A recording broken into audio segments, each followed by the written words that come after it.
بسم الله الرحمن الرحيم الحمد لله رب العالمين والصلاة والسلام على سيد المرسلين وعلى آله وأصحابه أجمعين. پر مشهور کتاب سنن ابي داود باندې ډیر شروح لیکل شوی، مطبوعه غیر مطبوعه په عربي کې په اردو کې زموږ د معلوماتو مطابق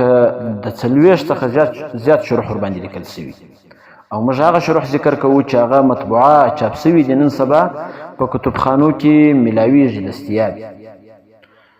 او د محدثینو تراجمو د پاره ورسته موږ ان شاء الله تعالی بعضی کتب ذکر کوو. د حضرت امام ابو داود رحمه الله سنه وفات په 215 هجری کې حضرت امام ابو داود رحمه الله وفات شوی دی. علامه زابر رحمه الله فرمایي وای در ټول قابل فخر خبره خدا ده چې امام ترمذی او امام نسائی رحمه الله د حضرت امام ابو داود رحمه الله د شاګردانو څخه دي. پر سنن ابي داود په مطبوعه شروح کې معالم السنن د علامه خطابی رحمه الله متوفا 308 هجری چې دا په 4 جلدونو کې نن سبا په بیروت طبقی او دغه شرح بیا تلخیص اختصار هم شوی دی. الاعجاز په نامه دوم شرح پر سنن ابي داود دا د شارح مسلم حضرت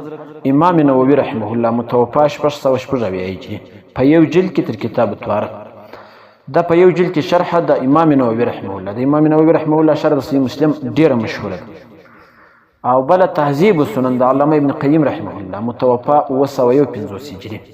چې دا نن سبا په 4 جلدونو کې سره د 2 کتابونو نورو د تهذیب السنن سره چاپ شوی دی. او دا د ټول کتاب مکمل سنن ابي داود شرح نه ده،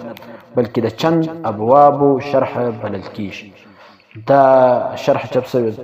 او شرح سنن ابي داود د علامه عراقي رحمه الله د زوی متوفا 816 هجری چې دا په 2 جلدونو کې د نن سبا او دا ډیره مفصله، لیکن دا شرح د مکمله شوی نه ده.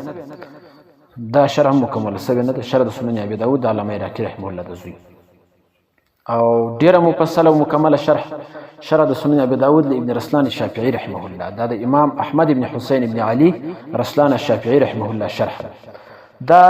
باندې علماء تحقیق کړی دي. نن سبا په 6 جلدونو کې دا چاپ شوی او دا ډېر خصوصیات لري. دا شرح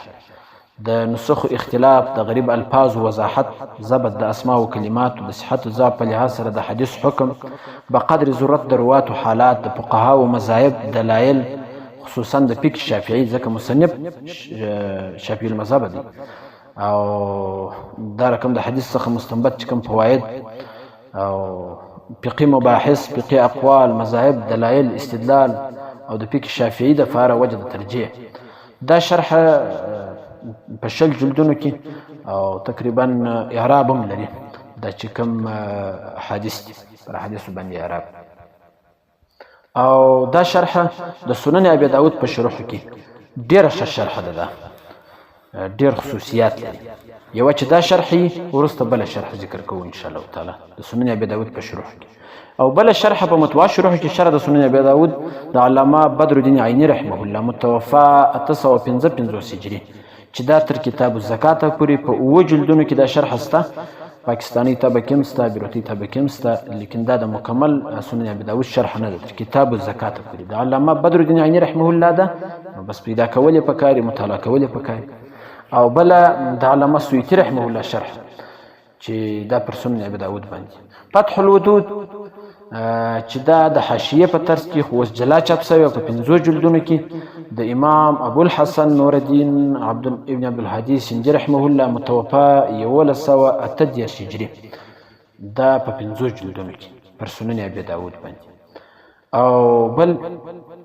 التعلیق المحمود د مولانا فخر الحسن گنگوهی رحمه الله دا هم د حواشی په شکل کې پر سنن ابن ماجه باندې مستا او پر سنن ابي داود باندې مستا. او عون المعبود د مولانا شمس الحق عظیم آبادی چې غایت المقصود یې هم لیکلی دی، عون المعبود یې هم لیکلی دی. دا په 14 جلدونو کې پر سنن ابي داود باندې ده. بذل المجهود دومره دا شرح ده چې د سنن ابي داود لپاره ډیره اهمه، ډیره ضروري شرح ده. یو هغه شرح چې په 6 جلدونو کې و شرح د ابن رسلان الشافعي رحمه الله، او بل دغه بذل المجهود چې حضرت ډاکټر تقی الدین ندوي صاحب پر دا شرح باندې تعلیق او تحقیق هم کړی دی او پاکستانی بیروتی دواړو ته پکسته دا د حضرت محدث کبیر مولانا خلیل احمد سالمپوري رحمه الله متوفا 1446 دا غ شرح د سنن ابي داود باندې او دا ډېر خصوصیات لري بس بالمجهود چې د احادیث په شرح کې د شراح اختلافي نو حضرت مولانا خلیل احمد سالمپوري رحمه الله یو معتدله فیصله وجد او تطبیق او ترجیح په ډیر ښه انداز باندې او اکثره مباحث د متقدمین او محدثینو د کلام څخه ماخوذ او دراوی تذکره که اول ور راسي نو بقدر ضرورت دراوی احوال او قال ابو داود چې دا یو مشکل په سنن ابو داود کې دا ګران زیدیه دا په بذل المجهود کې پر قال ابو داود باندې پر قال ابو داود د حل په باره کې تفصیل او کچيري امام ابو داود رحمه الله کم روایات په اختصار سره ذکر کړي حضرت هغه روایات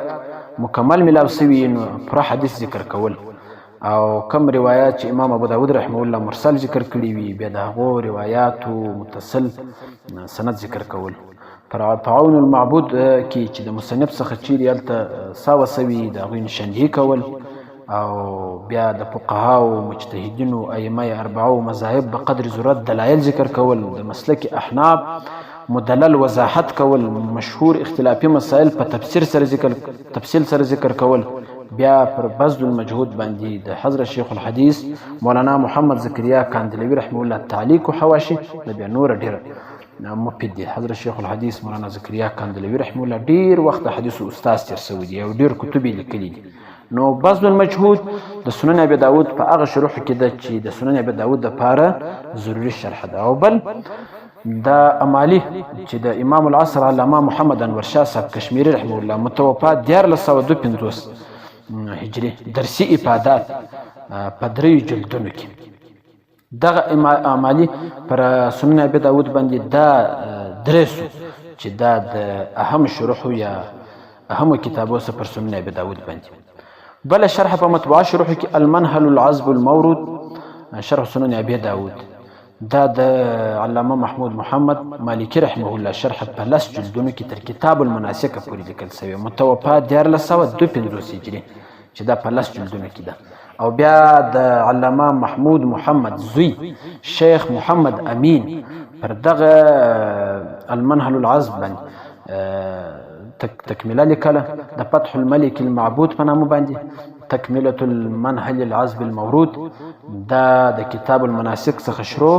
او بیا تر کتاب الطلاق پورې 4 جلدونه لیکل شوي دي دا بیا پس پرانسوله نو دا بل شرح ده پر سنن ابي داود باندې او الدر المنضود د شیخ محمد یاسین پادانی رحمه الله متوفا 1410 هجری دا په شل جلدونو کې ده کچيري دا ملاوسي او دا چاپسي نو دا به ډیره شرح د سنن ابي داود لپاره او انوار المحمود على سنن ابي داود چې دا شیخ عبدالعتیق عبدالهادي نجیب آبادی تالیف دی او دا شرح چاپ شوی ده لیکن پر دغه انوار المحمود باندې حضرت محدث العصر مولانا محمد یوسف البنوري رحمه الله نقد ور باندې کړی دی چې کاش دا شرح و اکابر ته منسوبه شوی نه ولای په دا کې څه تسامحات شته او انوار المحمود دا پر سنن ابي داود باندې تغلیق التعلیق چې دا د قال ابو داود په تشریح کې لیکل شوی او زبدة المقصود د مولانا محمد طاهر رحمه الله تصنیف دی دا هم د قال ابو داود باندې الدر الممدود د سنن ابي داود په اهم شروح کې الدر الممدود د مولانا محمد عاقل صاحب چې دا د حضرت شیخ الحدیث مولانا محمد زکریا کاندلوی رحمه الله شاګرد دا په اردو زبان کې ډیره شرح ده او ډیره مفیده شرح ده چې دا د بذل المجهود او اوجز المسالک او نور چې کوم شروح لیکل شوي دي د څخه مخکې هغه که پر سنن ابي داود باندې یا پر نورو کتابو باندې د هغوی مضامین او مباحث او تلخیص په ډیر ښه انداز باندې او ډیره ښه مقدمه پکښې کېده الدر الممدود 4 شروح چې یاد سو دا د سنن ابي داود لپاره ضروري شروح دي یو البذل المجهود بل الدر الممدود چې په د مولانا محمد عاقل صاحب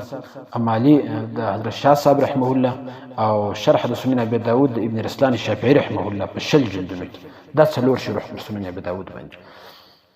پر سنن ابي داود باندې بیا نور شروح هم لیکل شوي دي. عون الودود بشرح سنن ابي داود د مولانا محمد ازهروي صاحب د مولانا محمد عبد الله صاحب چې دا مختصره شرح ده، او فلاح و بهبود دا چې پر قال ابو داود باندې د مولانا محمد حنیف ګنگوهی صاحب، او پر قال ابو داود باندې بیا نور ډیر کتابونه لیکل شوي دي یا معاصر علما پر دا موضوع باندې کتب لیکلي. د مولانا عبدالماجد صاحب شرح القول المحمود د مولانا شوکت علي صاحب قاسمي صاحب، او پر شيوخ د امام ابو داود رحمه الله باندې کتب لیکل شوي. البته چې کم اهم شروح دي هغه دغه 4 شروح مشهور شروح او په هر لحاظ باندې ډیر ښه شروح چې مطالعه کی. بیا خاص کر د فقه حنفي د پاره بیا دغه امالي د حضرت شاه صاحب رحمه الله او بذل المجهود د مولانا خلیل احمد سرمپوري رحمه الله او الدر الممدود د مولانا محمد عاقل صاحب چې د مظاهر العلوم صدر المدرسین عالم، او ورسره بیا هغه د شافعي عالم ابن رسلان الشافعي رحمه الله چې په 60 جلدونو کې شرح ده، چې هغه موږ د بعضي مسایلو دپاره کتلې ده. د ابن رسلان الشافعي رحمه الله شرح ډېر ښه انداز لري.